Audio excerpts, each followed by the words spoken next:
hodín 38 minút, počúvate Fan Rádio.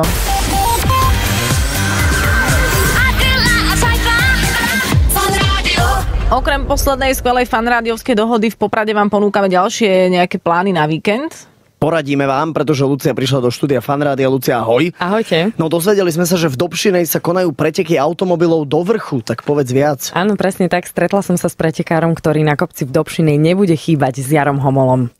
V Dobšinej sú ďalšie preteky po dlhej prestávke seriálu Majstrovstiev Slovenskej republiky. Zároveň tam je to aj zónový pretek, čiže Majstrovstvá Európy centrálnej zóny. No a to, čo som sa len predvčerom dozvedel, včera a predvčerom, tak je to taký kandidátsky pretek na eventuálne poriadanie Majstrovstiev Európy pre rok 2012.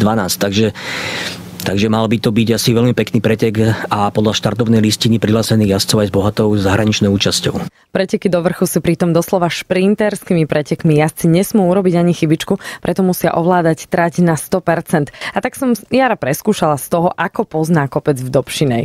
Takže je tam asi 200 metrová rovina, práva zátačka, kúsok, hneď za tým maličká rovinka, ľavá zátačka taká relatívne ľahká, rovina, esičko, ľava, pravá, jemná rovina s takou dlhou ťahlou zátačkou pod plným plynom, ktorá sa prechádza. Asi po 150 metroch to ide do pravej, také ľahučkej a hneď za tým nasleduje ľavý vracák, pravá zátačka, ľavá.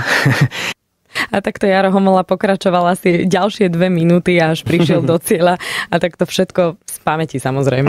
Bolo to veľmi zaujímavé.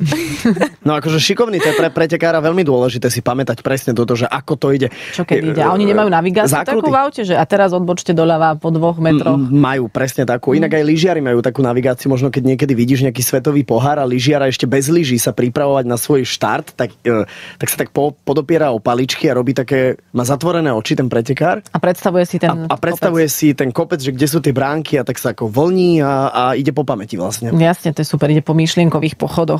No fajn, takže ak by ste chceli, môžete ísť tam, ako sa pozerať, že stať v zákrute napríklad a čakať, či ťa nenaberie Jaro Homola. Ježiš, opatrne. No lebo smiešné videá sú na YouTube rôzne, niektoré už potom ani nie veľmi smiešné pri takýchto diváckých rizikách. No je to atraktívne, akože vôňa benzínu a spálených pneumatík a ženy v bikinách a skvelé veci. Treba si dávať pozor. Aby ste neprechladli ženy v bikinách.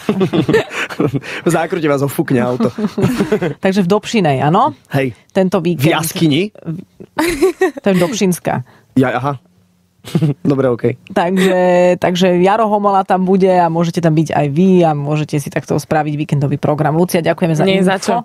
9 hodín 41 minút je presný čas, počúvate Fan Rádio.